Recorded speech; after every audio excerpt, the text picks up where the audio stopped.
How are you? Thanks for coming out on a rainy Wednesday. Is it Wednesday? Yeah, rainy Wednesday night.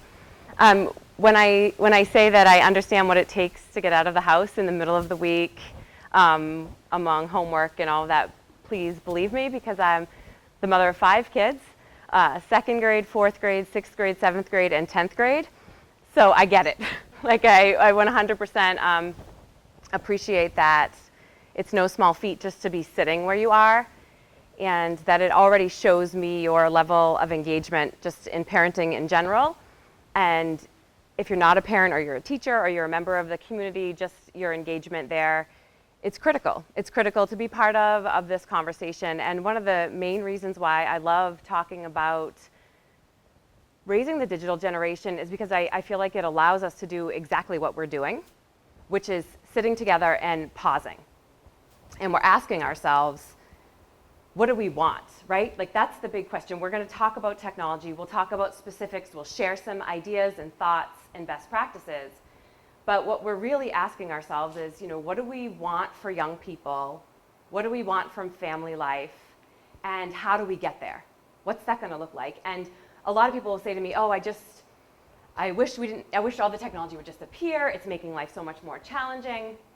But if we start to look at it like it's giving us this chance to rethink how we want to parent and what we want from parenting, then it's actually this great big gift. Because when things don't change, we just kind of keep going day to day, and we don't stop and say, hold on, this new thing is here. Let me pour some attention to it. Like, so much of parenting is attention and intention. Where do we want to spend our energy, and what do we want from it? So those two critical questions really are very relevant to parenting the technology. So just first, I want to thank Timberlane and Plaistow Public Library for having me. It's been about a year and a half in the making that we've been trying to make this happen. Last winter, I live on Cape Cod, so we all had collectively in the Boston area so much snow that we were canceled and rescheduled a few times, and then added some other dates, trying to make it work into my schedule and the schedule of the school and all the partnerships that we really wanted to bring. So finally grateful to actually be here, and to be in a room full of people that care about young people is really my favorite thing. So thank you for coming out, and thank you for making it happen and sticking with it, right? It would have been very easy to just say, I don't know that this is going to be possible, but I appreciate your efforts in making it happen, and just what it takes to advertise and reach out to families and engage them on this is a pretty big deal, because I think often people are just like, I either feel overwhelmed already and I don't want to get more information about raising the digital generation, or we're in so deep there's no going back. So it's good that you have a community, school district administrators, teachers that are here, your librarians, and then parents, because it is a community issue, right? We need each other in this space. And a lot of districts don't have the people doing the work to bring the conversation there. Like, I'm here for, we'll have an hour or so discussion. The only guarantee, it's kind of my disclaimer, is that we will absolutely not get to everything, right? I could stay here all week and do workshops with you in the day, and then the kids in the day, and with the educators, and there would still be pieces that we don't uncover and that we don't touch on, because there's so much, right? There's the social media, there's the tech and education, there's our relationships, our work lives, it could go on and on and on. The ethics of it, the citizenships, the law, all of this it's touching all of our lives, whether we have a really young child, or whether we're just helping raise our grandchildren, anything like that. It's touching all of our lives. So for me to get a sense of where you are, how many people here are teachers? Okay. How many people here are parenting children 0 to 5? Okay. How about 6 to 9? Okay. 10 to 12? 13 to 16? Okay, and over 16. This is great. This is like a really good mix of all of the ages, and probably a great example of how all of our lives are being touched by the technology. So what I'd like to do, because we have kind of a decent sized group for a discussion too, is I'll go through some of my slides, but then what I'd like to do is really open it up so that there's definitely a reason that you made the time to come out tonight, right? There's that, if I had you write down on a piece of paper, what's the number one thing that's on your mind, right? Maybe it's gaming, maybe it's social media, maybe your children haven't even really entered into that zone and you're thinking, you know, what do I need to know ahead of time? So I want to make sure that tonight is your night too, that you get to ask the questions you want to ask. And I think we all can really learn from each other. I've never done a talk. I've never been anywhere where I haven't learned from the people participating and that someone else hasn't learned as well.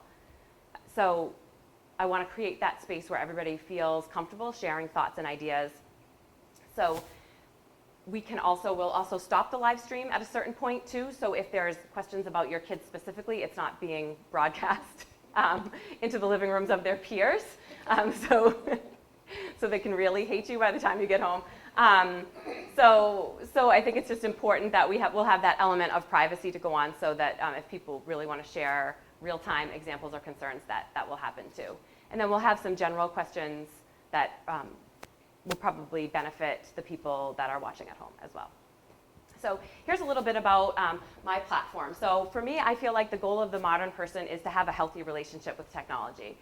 And I think it's about balanced living. And I think to do these things, we have to, just like if we were talking about nutrition, if we were talking about fitness or health or any other category, we'd really be talking about what is balance, how do we define balance, and what does that mean to us? And it takes practice, right? It's critical that we kind of revisit some of these ideas and think about it as our kids grow and change. Because if I gave this talk last January like I was supposed to, maybe you had a child that wasn't on social media yet, right? And 6 months later, 6 weeks later, that's all shifted. That whole world changed. Maybe they didn't have a personal device yet. So how many people here have kids with their own device, whether it's a tablet or a phone? Okay, almost everyone. And how many people have kids using social media? Good, okay, and you know it. If you have a gamer in your house, you know it, right? There's, I know one of my kids is definitely that way. So anybody know for sure they have a gamer at home, right? It just calls them. Yeah, absolutely. Okay, so first bit on that, you're not alone, right? These are the biggest concerns of people trying to find what this looks like and what the balance is. And my perspective is not at all to villainize the technology, but really talking about how we can coexist with it. Because one thing we know for sure right now, it's not going away, right? It's only going to be integrated more and more into our lives. And most of you answered yes to the people in your life having their own devices. But even if they didn't, school districts in general in the United States are moving towards a one-to-one approach. So a lot of families, even if they're delaying technology, it's coming in the classroom or coming from the school district. So it's here and it's going to be in the lives of young people. I do this work all over the world, and it's exciting when we can see it work best, right? So how do we use technology for its highest good? How do we use it to enhance our lives but not invade every corner of our lives, right? That's the big question. And the interesting part about that is that we all might define that a little bit differently. That comfort zone around the technology might feel different for all of us. So here are my field researchers, okay? And we don't always dress in pink. My mother-in-law, once every other year, makes us have matching outfits and based on our families. So like I said, 8, 9, 11, 13, 16, and I'm in the trenches with them every single day in one way or the other, parenting, social networks and games, school-issued technology. My son's a sophomore in high school. He has a one-to-one Chromebook. My 7th grade son also has a one-to-one Chromebook. We have a shared family iPad. They have email accounts. My daughters that are in elementary school have Google Docs, or they're using Google. So they have places where they were communicating with classmates long before I introduced any sort of personal devices where they could communicate over. So really, I see my kids and their education in their school as really co-parenting with me in raising the kids, because schools are taking on the huge task of teaching digital citizenship. I always say that the educators in my kids' lives are like my colleagues in parenthood, right? So I need them. I need to know the philosophy and the mindset of the school. I need to know the values of the school, which we'll get to a little bit more. So like I said about getting out on a Wednesday night, when I say I understand what it's like to parent the digital generation, please believe me, because I'm doing that every single day and trying to find my own best practices. So what I offer you tonight is certainly some examples from my own life, some things that I think work as we move towards balance and health, but also the voices of thousands and thousands of young people, of educators, and of parents just like you, family members, communities, and my work has also shifted to work with professionals. Businesses are inviting me now to speak because whatever policy they have around technology in the workplace is impacting family. So we'll talk a lot about what that looks like. How, just because we can work from absolutely everywhere doesn't necessarily mean that we should, right? It's become very convenient to be able to check email from work at the soccer field, but we're never actually present anywhere. We're a little bit of everywhere at once. So really wanting to think about some of those thoughts and ideas too. So here's the good news, right? Parenting technology is about parenting. So we don't have to know how to write code to parent technology. We don't have to work in the tech industry. We don't have to have mastery of any of this. We just have to talk about what we want from family life and also have a fluency. So before we can even say, what are the best privacy settings for Instagram? Or what's the right age to buy a child a smartphone? We have to come really back to the foundational tools. And that the first question you have to be asking is, what do we stand for? Right? What do we believe in and what are our family values? Again, this is another component that's going to look different for all of us. So what's important to me might be a little bit different for everybody here, but we have to know it. So I don't know if anyone's ever read Stephen Covey's 7 Habits of Highly Effective People, also 7 Habits of Highly Effective Families. I highly recommend that. That was recommended to me to listen to. I have it on audiobook and I listen to it when I'm traveling or anything about twice a year, because there's always these new ideas that we can revisit. But one of the greatest pieces of that is talking about a family mission statement, because we give our work so much attention. Our schools have mission statements and core values, but often at home we don't talk about these things. We don't pour that attention that we talked about at the beginning into these areas. So knowing this, right, having that mission statement, knowing what's guiding you, is going to help you in all aspects of parenting. And when something like portable technology or social networks or texting peers shows up on the scene, we have this cornerstone, these cornerstones that can help us through this. So because I do this work, because I'm in this space, I had to give a lot of thought as I was writing the book about, what do we stand for and how is that going to help me parent the technology? So some ideas like respect. Right? For me, that felt important, that I wanted to constantly live in a state of self-respect and teaching my kids that, and also respect for my husband, that mutuality respect, and then also like respect for being in a public space. If you're sitting next to someone in a movie theater, at a restaurant, respect for others. Respect for, and you can see that boiled down in the technology, respect for a picture that should come your way that wasn't intended for you. Right? How do we show respect for others when that happens? What's that going to look like? Or responsibility, right? So the technology, there's a cost, right? I mean, a lot of our kids throughout the course of their childhood now are going to see thousands of dollars worth of technology, not to mention plans and monthly data and all of that, and that it's a value to me to be talking about that this isn't an automatic, right? That this is something that we need to take care of, we need to think about. And that's a big question. What's the level of responsibility in a child? And then also this idea of living fully. So for me, I never wanted giving the technology to replace what I would say are those like classic experiences of being an adolescent, of being a child. I really wanted to spend a lot of time protecting childhood. And I know that once some of the technology got introduced, we were inviting a lot of people to come participate in our day-to-day life. And that it was going to become a little harder to manage. So for me, this idea that we're going to build boundaries and we're going to set space around opportunities to hang out with friends, around meals and family time, right? When my oldest son was 13, my husband and I gave him a smartphone for Christmas.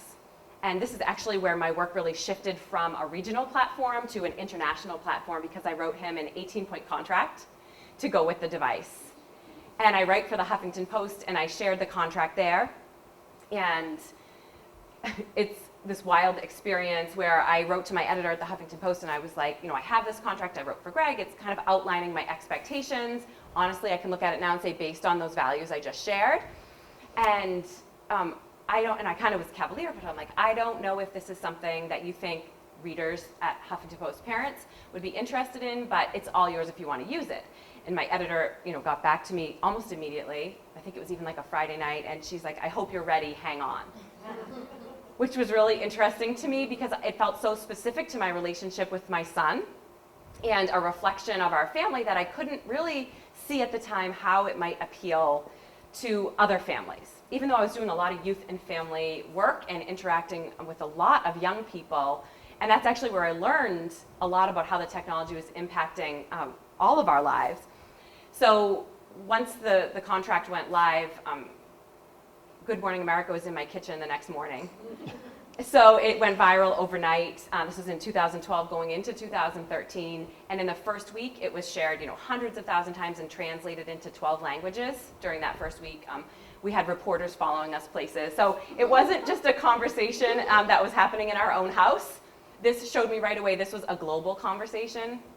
And one of my favorite pieces of that time, where I really spent a good 6 weeks doing media interviews, traveling, talking about it, and figuring out what was actually happening for me and how I could become part of this conversation on a bigger scale. I was saying to myself, like, what are the roots of the contract? Why does this feel so important? And I was hearing from other parents, teachers, psychologists, law enforcement, people that are on the ground with kids and young people in a real way, saying, keep the conversation going. So I was fortunate enough to partner with a publishing house and a literary agent and all of those things in that time to really keep it going. And it hasn't stopped. I just spent 3 weeks in the Middle East, in Saudi Arabia, in Egypt, talking about this very same subject. So it's fascinating. It crosses all socioeconomics, all cultures, all languages. This is the conversation of our parenting time because there's nobody ahead of us where we say, like, how did my mom handle this? Or what was the age that I got to go on Instagram? Did that feel fair? Should I delay it? We're really making those decisions for the first time. And this is kind of where I come back to that community where we really need each other because we're raising the first full digital generation, right? That's happening right now. And we're learning as it comes, as new things come out, as, trial and error, as setting boundaries. Some families will say, I think it's just too late. Well, it's never too late. Of course we're going to stumble and make mistakes. We might even give too much technology too fast, right? Because we're all excited about it, right? It's really fun. All of our kids have different tendencies and temperaments. So what worked for one of them might not work for the other one, or might need stricter boundaries, or all of those things. So really knowing what's important to our families is critical, and then knowing what we want to protect. So building boundaries around the things we want to protect and that help us to find balance. So what does that mean? In my research for the book, I was interacting with a lot of pediatricians.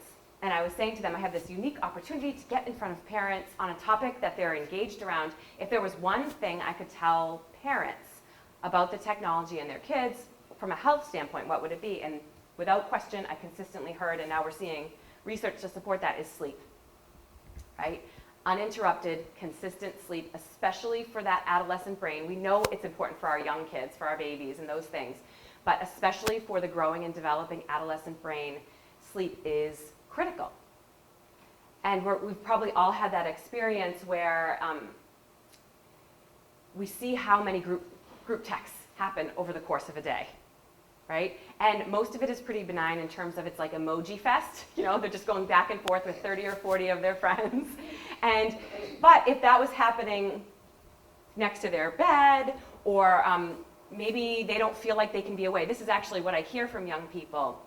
And by young people in this particular instance, I mean 10, 11, 12, and they're saying to me, I feel like if I turn my device off and put it away, that I'm missing out, right? I feel lost.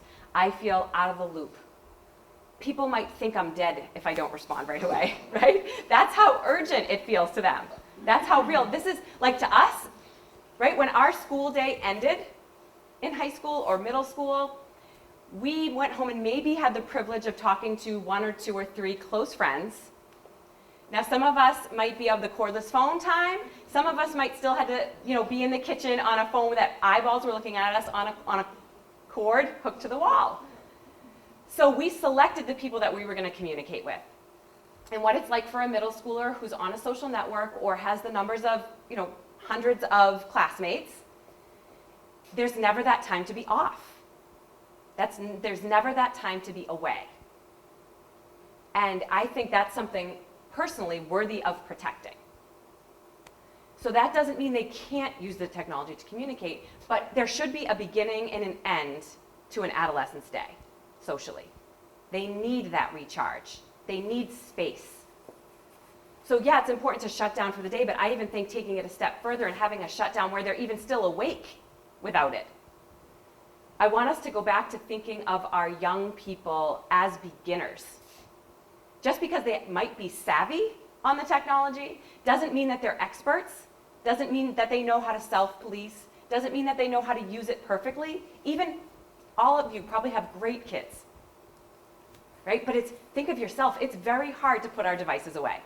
And we have fully formed, fully developed brains, right? And it's hard. I mean, we're tending to that device, asking ourselves, is it charged? Is it broken? Is it cracked? Is it lost? Is it stolen? Where is it? I need it back. Did somebody call me or text me? Or, did I get likes on my Facebook page? And we're adults. So try to imagine yourself as an adolescent and how how intense that pull must be. So thinking about that and really helping our kids out. I don't see it as a punishment. I don't see it as being controlling. I think setting boundaries around the technology is helping. It's serving our kids. Some of the greatest struggles, I do also work with families privately, and some of the families that struggle the most have handed over technology, which is fine, but without boundaries, without time, without process. And we'll talk a little more about process in the next point. But here, this is where we come in. We have to have a certain level of digital literacy or digital fluency ourselves. So if you're going to allow Instagram, you need to understand what Instagram is and how it works. So you might need to get an account. And some people say, I don't have time to learn this stuff. But it's part of parenting. It's very hard to parent something we don't know. Because, first of all, that's where I think fear comes in, right? As parents, we are often afraid of the technology. We hide behind this idea that I don't know it, I feel overwhelmed by it, therefore I choose not to know it, and I choose not to parent it. And so I think, like anything, right, this is as basic as it gets, that knowledge is power. Once we see how Snapchat works, or we see how the conversations that go on in a group text, we become a lot less afraid, and we feel a lot more in control of what we need to parent. And then bringing back the process. So if we were to teach our child to cook, we wouldn't just throw a bunch of ingredients on the kitchen counter, some knives, some pots and pans, a recipe, and say, be careful, sometimes the stove gets hot. Right? Cooking is like anything, right? It would be a process. We might stand next to them, right? And say, oh, this is how you measure, this is how you read the fractions. Okay, someday they might be able to chop the vegetables themselves. And then we'll teach them about pot holders and how you turn the handle, and all of those things are important. And then the goal is that someday we raise people that can cook for themselves for survival, right? That we want them to go out into the world and be able to feed themselves. Well, if we apply this to the technology, if we make it a process, they will develop that compass for themselves. They will start to know themselves as tech users and what they want from the technology and how they want the technology in their lives. We want them to make choices around the technology for their health, for their social lives, for their emotional lives, for their academics. Certainly in the classroom, I've seen it over and over again that kids with varied learning needs, and the way the technology can differentiate is fantastic. The way it can engage kids when it's used well, the way you can bring the entire world right into the classroom, the way it helps a student be organized. All of these things are fantastic, right? When it's taught and when it's used in process. So remembering that, I'll use an example from my own life. So my 6th grade daughter has her own iPod, which has Wi-Fi only at home. I mean, she could get it other places, but we only leave it at home because she is a true beginner. She's a true beginner in the social technology. And so she can text with family, her aunties and her cousins, but for right now, because she's just a few months into it, it's 3 or 4 of her closest friends. And so this just allows us to practice in a place where I know who she's communicating with. I know their families, I know the kids. They've stood in our living room, right? And letting her have success with the technology. Because none of us want to introduce something that's going to add more struggle to our lives, right? I can guarantee each of you have a lot going on. And so often parents will say, I'm just sick of it. I'm sick of the struggle. So to me, any place where there's struggle, and there certainly is even in my life right now with my kids, we're struggling around not just bits of technology, but spots of technology that we need some work.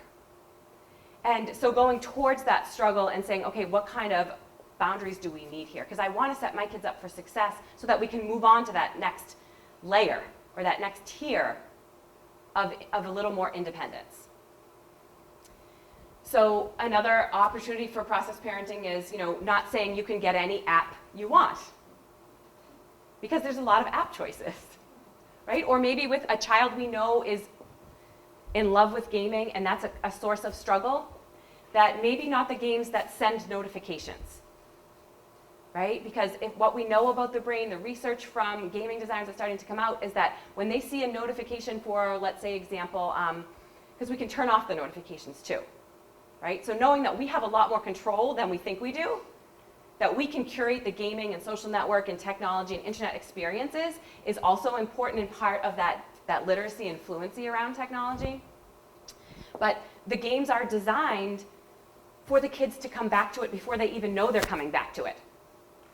Right? It's designed when they think their villagers are dying, that feels very real to them.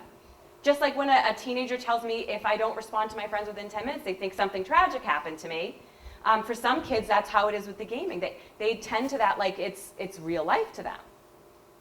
So we want to help in that space. And so if we remember nothing else, right, that digital parenting is not technical, it's relational. That we're bringing in process, we're bringing in communication, and we're having an understanding of how we're using the technology. So we have to talk about it. Even with our very young kids, we have to sit down and be intentional about how we feel about the technology. Even saying things like, I feel overwhelmed by how much you're looking at your phone. Right? That's an okay thing to say. That starts a conversation. Or it even raises awareness. Like we talked about before, sometimes we don't even realize how much we're looking down. So certainly our kids probably don't, and it's their world too. Or saying, let's talk about, I've noticed you've been going to bed much later because of the game, or because of the conversation, or because watching endless YouTube videos, right? I want to talk about that. I want to make sure you're getting a healthy night's sleep. Let's sit down and be really intentional and deliberate about this. Because if we think of ourselves at work, if we had an employee that was on our mind for some behaviors or some actions, or we don't think they were being, as productive or any of those things that we wouldn't walk by them and be like, you're doing a terrible job. Right? Or this is making me so furious, and have a complete freak out and then take the phone away for a week and start all over again. Right? We would tend to that issue probably with a meeting, probably with some give and take. So parenting is this great dance of the firm and the flexible. Right? That we know where we want our family to go, and that's why that foundational work is so critical. We know where we want our family to go, but we're willing to do the work and be a little pliable on the path to getting there.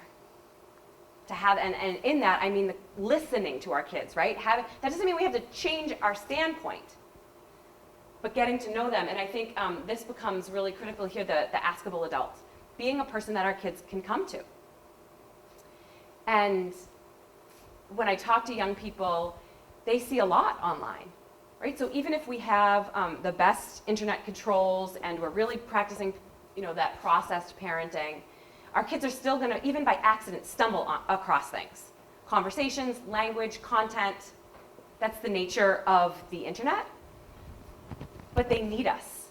They need teachers and they need guides in how to use the web. No child should be left to learn the internet on their own. So letting them know, even during a tech talk, saying, if you have questions, you can come to me. If something happens and you see something and you're not sure, I can handle it. If you make a mistake, I'm here for you. I can help you solve that problem. And why I think this is so key is because those headlines we read that as parents are our worst nightmare. You know, some of the big three of like scandals, or we sometimes read about kids taking their own lives, or self-harm, or being bullied and really feeling in isolation and alone.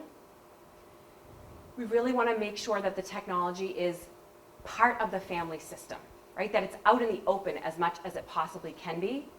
And that our kids, if it can't be us, right? If we're like, we can't handle it, I don't know if my kid did something, I don't know that I could handle it. But directing them to an adult that can help them, because adults can help kids solve problems.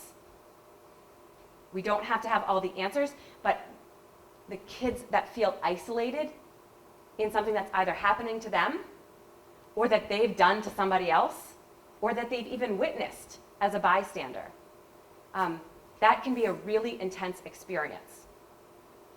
And most of your kids beyond whoever lives in your home or is helping you raise your kids, like child care providers or grandparents, the educators in their lives are also askable adults. Sometimes it's even, you know, an older sibling who can kind of be that liaison. So making sure that when we start talking about the small stuff, you know, when they're really young, like why would that happen? Getting, this is the next, okay, I'll just come here to creating community, but also getting curious. Asking a lot of questions. I think this is probably, if my 5 kids were standing here, they would be in total agreement with me and with each other, which is a rare situation, that I ask just a lot of questions. Not because I am trying to, you know, cross-examine them, not because I want them to get in trouble. I ask questions about a lot of things because I want to hear what it's like to be them. Right? I want to hear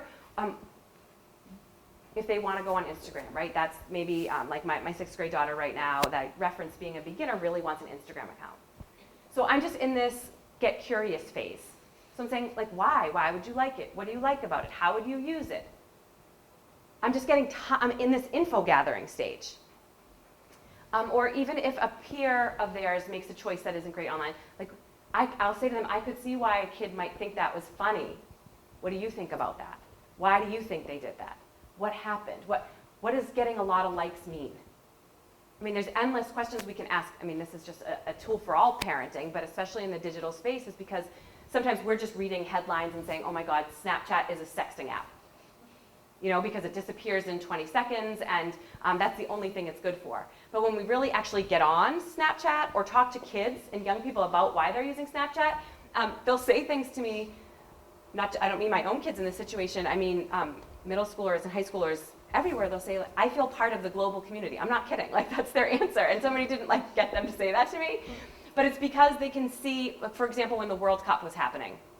So for those that don't use Snapchat, there's opportunities to stitch together real people's stories at a big event like that. Or so they can see not just from the media's perspective, but like this kind of idea that young people feel like they are becoming the media. So they're getting a real-time user's perspective on what's happening inside the stadium at the World Cup. Now keep in mind, we have to keep this duality where that's also influencing our kids. Right? They're curating their experiences often to look like the most exciting time ever, too. So we have to have that kind of maturity in this vision, too, that we can't just automatically say yes or automatically say no. We need some critical thought in there, too. But they've given me so much insight when I actually ask them questions. Or I'll say, like, why else do you love Snapchat? Besides the fact that now, like, CNN is on there, and, you know, the candidates are on there sharing. I mean, it's pretty incredible. Their access to information, even if it's in 20-second or 2-minute bites, that they're engaging with people in a way that was never possible before. But they'll also say, oh, certainly some people send like pictures that aren't great. Like I'm not saying no teens sext over Snapchat, but when we start saying phrases like all teens, right? When we start saying all, always, never, we might want to take a step back and be like, wait, what does that really mean? But they'll say, oh, I use Snapchat to send the most ugly possible selfie to my best friends, right? Because it disappears. Because on Instagram, if you put that up and you have 400 followers, that's the whole public. But when you can say, oh, this is going to disappear, I'm just going to be silly. So that we see a lot of silliness on Snapchat. We see it as an opportunity for self-expression. Again, knowing our kids, knowing their age, all of these things are important. But this is why it's critical to get curious about how they're using. Who are you texting with? Who's on that group convo? You know, and again, making that part of our life makes it much easier to be an askable adult when some of the big stuff rolls around. And always starting a conversation with "I care enough about you." So if some of you are thinking about your kids, or always hear their kids will read that they're coming to a talk like this and they'll be like, "Please don't go," you know. Or I'll go into a school and I'll share the contract that I wrote for my son, and people are like, "Wait, are you the lady talking to my mom tonight?" Like, they'll totally sabotage like the whole night for the parents. But what I tell them is like, I care enough about you to want to talk to your parents about this, right? Like, I tell kids, and I mean this, I'm actually on their side. My work has allowed me to see all the awesome things about the technology. And how it can, there was a girl who was just graduating high school, and she said she told me she was painfully shy in high school. Just couldn't really find a way to start a conversation with some of her peers until they were using Twitter a lot. This was maybe 3 or 4 years ago. And so she would follow her classmates on Twitter, and they would follow her, and she would see that maybe they liked a certain musician.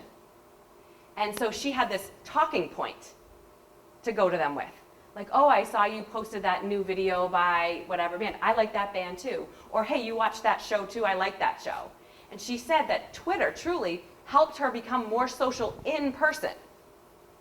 So sometimes we'll hear people say, like, kids don't know how to socialize anymore. But in reality, this tool can be used to help them socialize. And so when we say, "I care enough about you," right, this also works for spouses too. Because inevitably I'll do a talk and someone will come down, a couple will come down and be like, "It's actually not the kids, it's him." Or it's actually, you know, all of these things like, "Okay, can you please write iRules for couples?" and all of these different ideas, or can you come and talk to my boss? You know, all of these ways that us as adults are being impacted. And so, you know, it's very hard to be defensive when someone says, "I care enough about you." Right? I care enough about you to say, "The gaming is on my mind. Can we talk about it?" You know, I care enough about you to want to make sure that the iPad gets turned off by 8 o'clock every night. Or I care enough about you to say, on weeknights we're not going to do any gaming. Whatever that might be, whatever fits in for you, but remembering that boundaries, conversation, that feels good to a kid. That feels safe. That sort of consistency. Like in work, if you have a job description, right? That feels good because you can kind of lean up against it. You know what's expected of you. And also kind of like the reviews. Like, I consider Tech Talks in our house as like a review of how they're doing on the technology. Like, I think, you know, the whole start with a compliment and then follow it up with like some constructive criticism and where can we grow and, you know, those kinds of things. It feels a little silly and uncomfortable, but if we make it part of the family culture, they come to expect it. So I call this whole idea slow tech living, but in fact it's interchangeable with digital mindfulness, which is what I'm spending a lot of times in school talking about right now is, you know, how do we use technology with purpose? So slow tech living, it doesn't mean not having technology, it doesn't mean having a bad connection or anything like that, but it's balanced living, so it's about using it with purpose. So it's up to us to model this, and I'll speak to what it's like to be a slow tech professional. I was speaking at a boarding school in Vermont. This is probably 2 years ago. And I was fortunate enough to spend 3 days at the school. So I was working with the students in grades 9 through 12. I was working with the parents in a workshop format, but also in assembly format. And I was doing some work with the educators. And at one of the points, I got to have a luncheon with the student leaders. So their student council and their class officers got to come, and we got to really, I was teaching them some of the principles of having a tech positive school.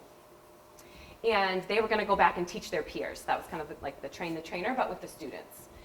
And once we get through our luncheon workshop, we have this great conversation. You know, I'm just learning so much from them. And one of the girls, she was probably 16, she raised her hand and she's like, you know, Janell, I think my peers will really respond to this. I think they're going to like some of these ideas. But there's something we didn't get to talk about.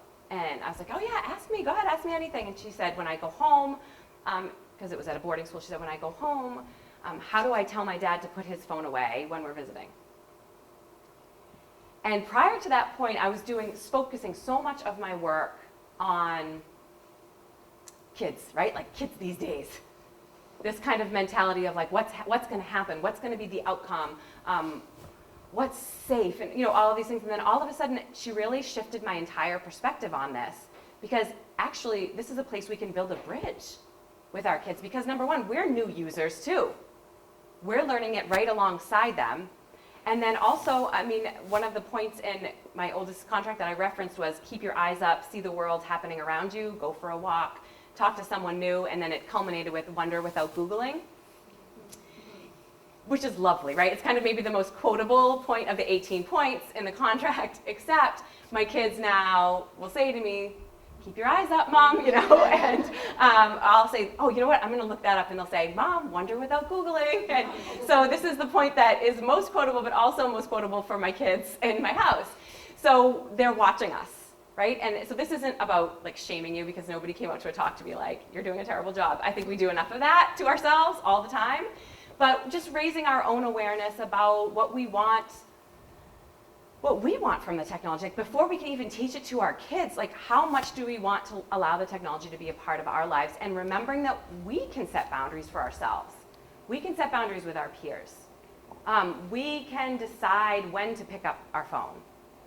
And we can say, you know, things like meal times, or I heard from an administrator at an elementary school in Beverly Hills that I worked with for a few days, and I said, you know, same thing, I'm going to talk to your parents tonight. On your behalf, what could I say to them?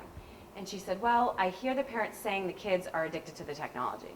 And then I stand in the parent pickup line, this is an elementary school, and the child gets into the car, and the parents are saying, let me just finish this call, or let me just send this text. And so she said it's just this really ironic clashing of what parents are most annoyed by is the behavior that they're often exhibiting during those fresh moments when a child just comes home from a school day, right? So it doesn't mean that they always need our undivided attention. First of all, that's not my platform, and I don't preach that, and I don't live that either. But there are moments in the day where I believe strongly in being fully present. Those moments might be in 10 or 20-minute chunks, like saying goodnight, if we have a chance to sit down and have a meal together. If I'm not traveling, I work from home, so when they first come in the door. So certain places that I just feel like that check-in is really important. So I have to do things to myself, like put my phone on Do Not Disturb, or turn it off, or put it like upstairs and far away from where I can't just walk by. Because I know the habit, it's hard to resist that. So again, thinking about how we want to integrate it, so many couples are saying to me, you know, we're in bed and, you know, we're each on our own device, and that's how we end our day, and then that's how we open our day. So again, that doesn't mean we need to absolutely go home and change everything, but these are things worth thinking about.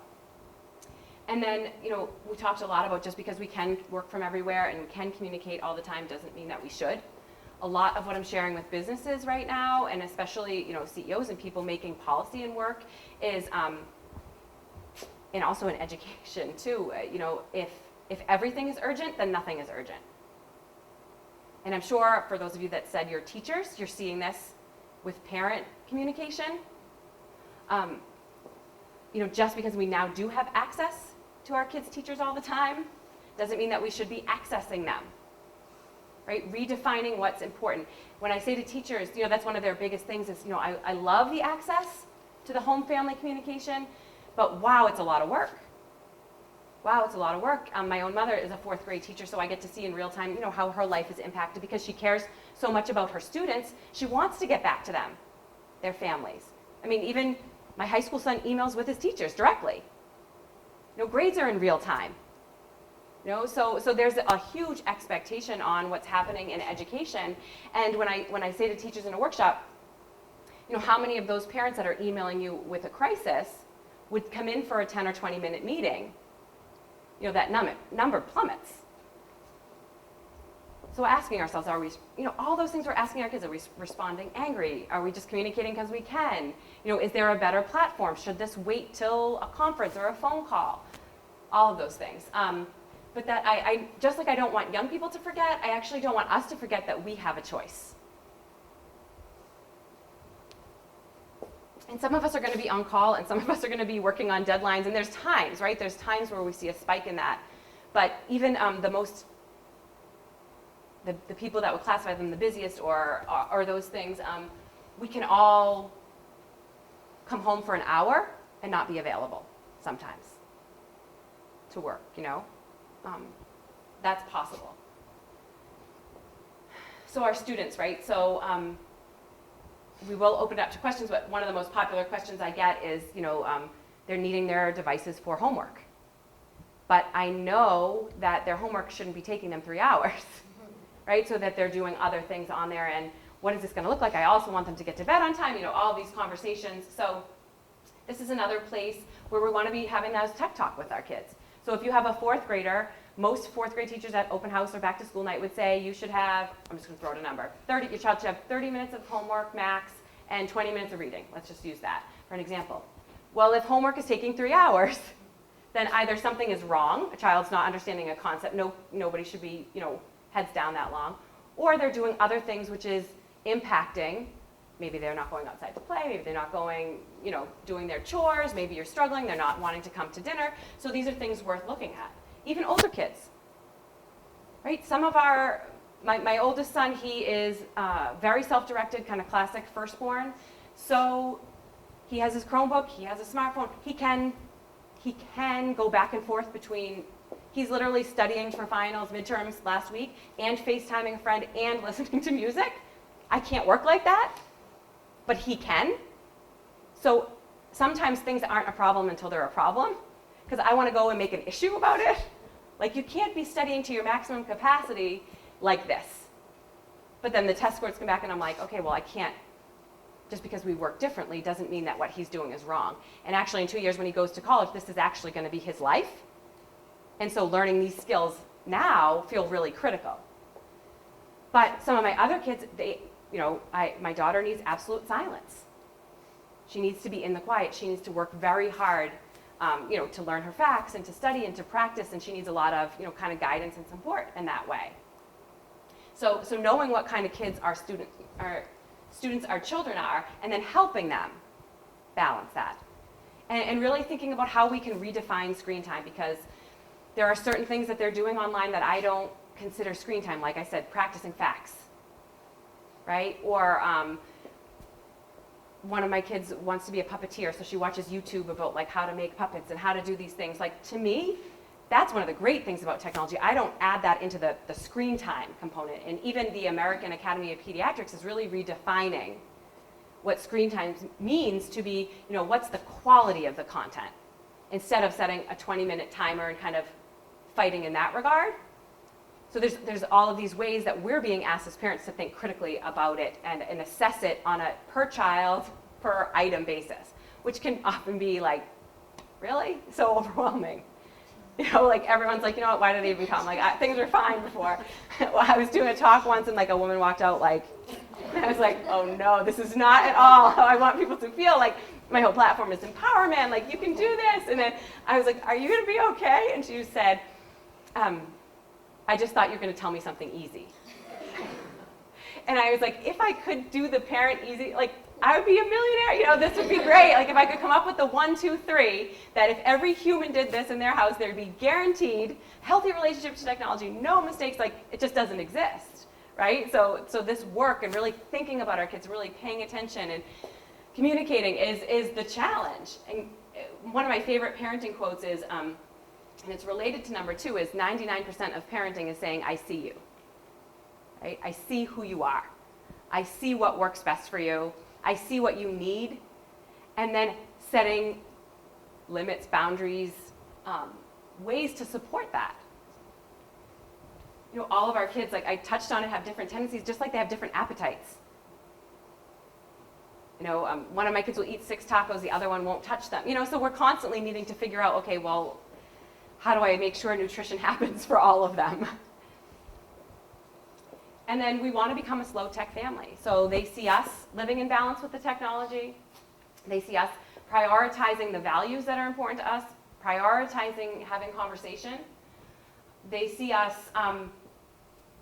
knowing about the technology, understanding how it's used in school, and celebrating it where it needs to be celebrated, that we're not afraid of it. One great resource that I'll share in kind of getting digitally literate.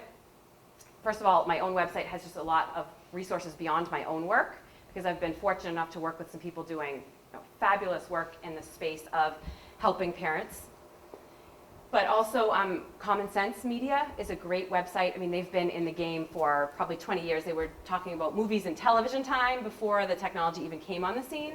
But they have great digestible videos, completely free. You can get their newsletter and all that stuff. But even YouTube, what is Instagram?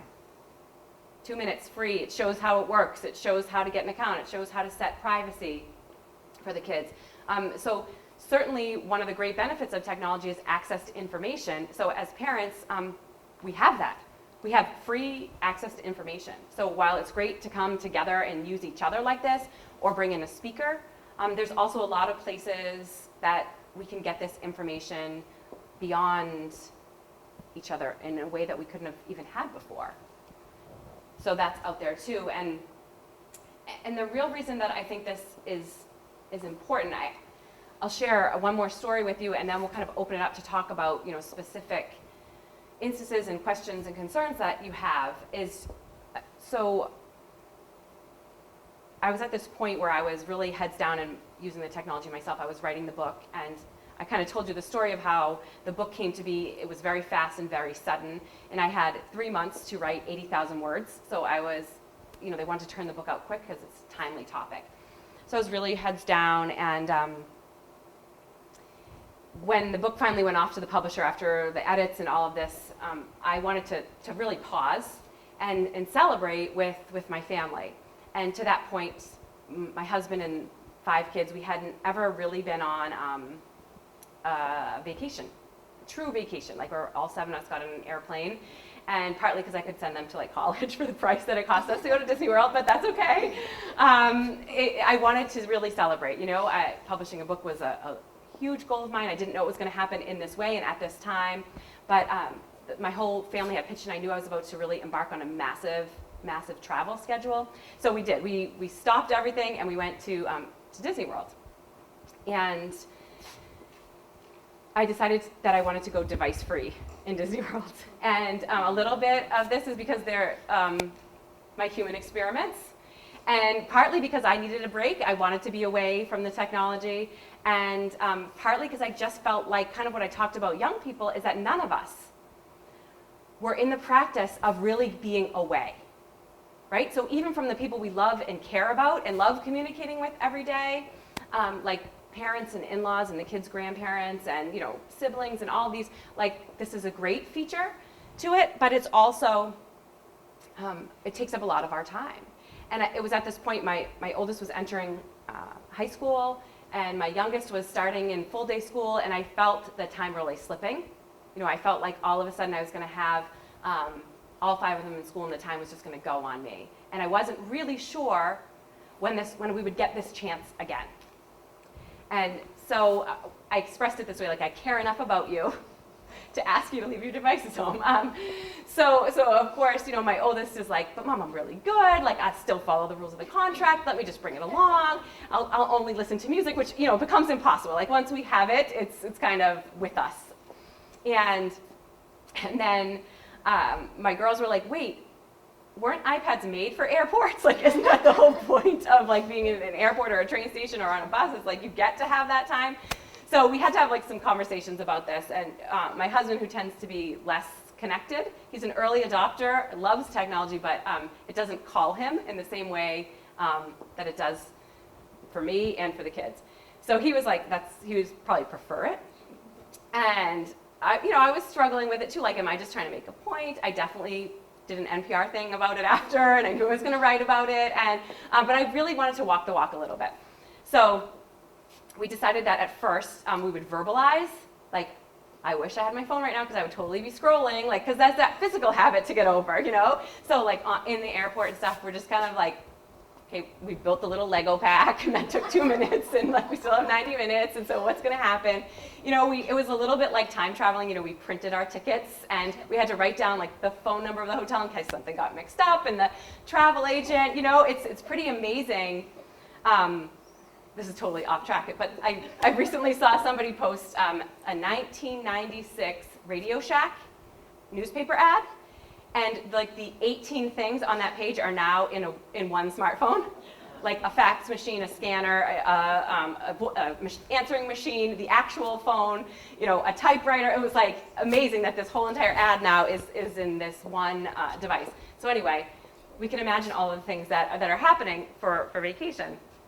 So really after about 24 hours, the physical habit was gone, which was just a great experiment in and of itself, that we were suddenly okay. And I think the people that took this whole experiment, if you will, the hardest were actually the kids' grandparents, because they're also used to getting pictures more than daily, a couple times a day. And like I said, we hadn't taken kind of a trip with the whole gang in this way. And, it was like, well, we want to see the kids meeting Mickey Mouse. And I was like, oh, but the cool thing is that the park has like people that will take pictures. So next week, we'll send them to you. And they were like, no, we want to see it in real time. Like, we want to see it as it's happening. So I just thought, wow, this is incredible. Even the generation ahead of us is now used to being able to participate in all of this. And the same kind of went for like my son's high school friends, is that, you're not just bringing one buddy with you. You're bringing your entire high school with you on social networks. I mean, they're along for the trip. And so it was amazing to really think about it like this, and how our reach goes. So once we got over the habit, one of the first mornings we were there, if you've been to Disney World, you can meet the characters over a meal. And so we were due to meet the Lilo and Stitch cast at breakfast. And my oldest son, I knew he would be fine, kind of like, ham it up with the characters. My little girls at that time were at like the perfect age with their autograph books and all of these things. And but my son, who was 11 and turning 12 at that time, I thought this could be really like mortifying for him. And I don't know how this is going to go. And there was nothing I could really do about it. It was happening. And of course, Stitch is the first character to kind of make his way over to our table. It's like our first full day there. And of course, he makes his way. His name is Brendan. He makes his way to Brendan first. And I'm thinking, oh boy, Brendan, please don't hate me forever for kind of putting you in this situation first. And so Stitch approaches the table, and Brendan, he stands up. And he wraps his arms around Stitch.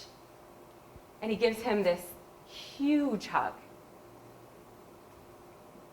And it was this incredible moment because, I mean, it's seconds.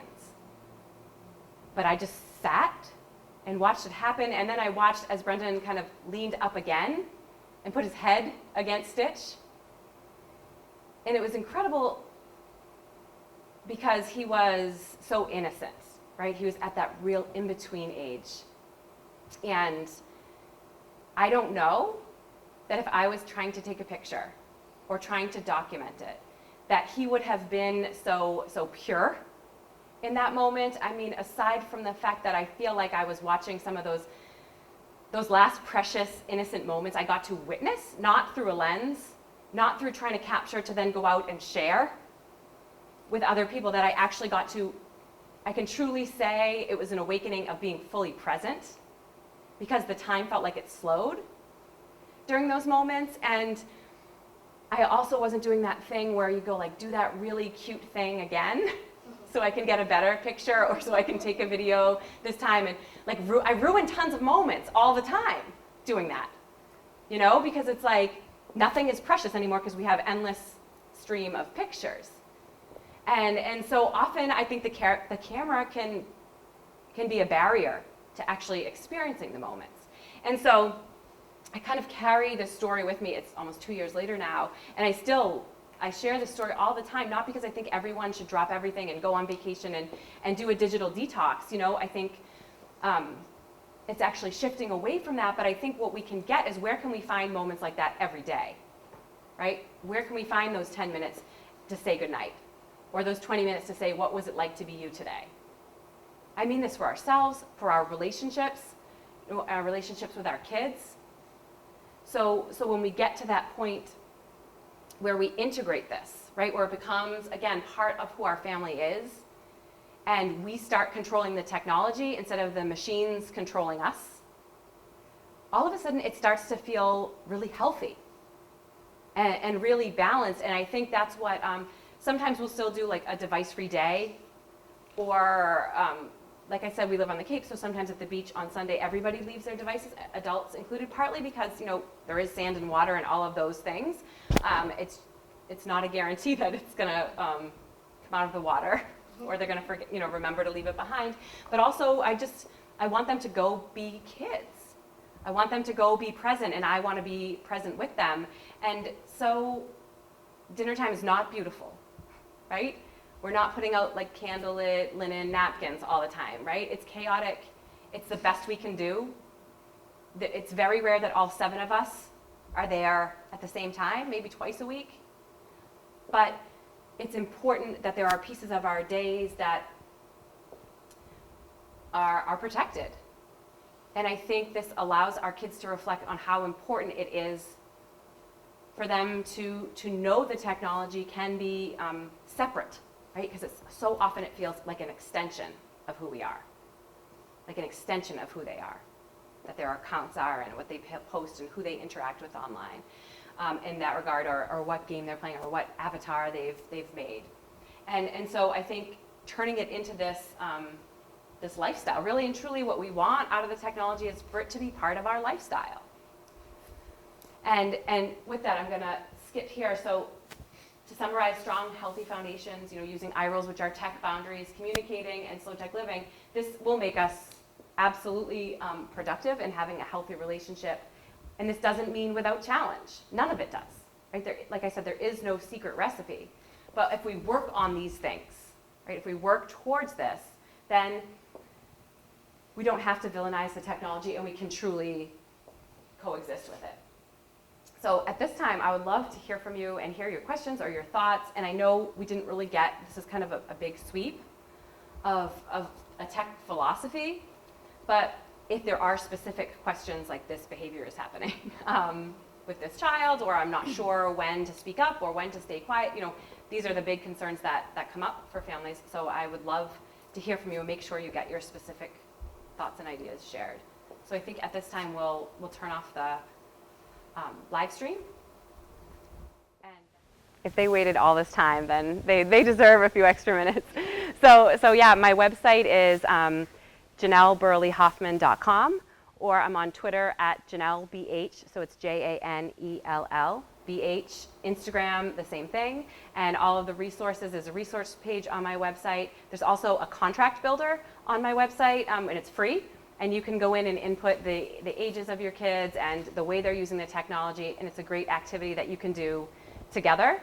And it prints off a customized contract for you to use. And that was actually built by Visor, who I referenced earlier as one of the apps that you can use to help with the parenting. So, and know that you can reach me, it's jbh@jbhrights, WRITES.com, and my email, and I respond to all my emails, and I also have an Ask Janell column where I publicly answer questions that people come to me that I start to see a trend of common questions, and I'll take to my blog and answer some of those. So you can certainly check those out or participate in that as well. But everything that you ask me will also, I won't use your name or be private or anything like that. But thank you so much for coming out, and it was a great conversation, and I appreciate it, and keep in touch. So thank you.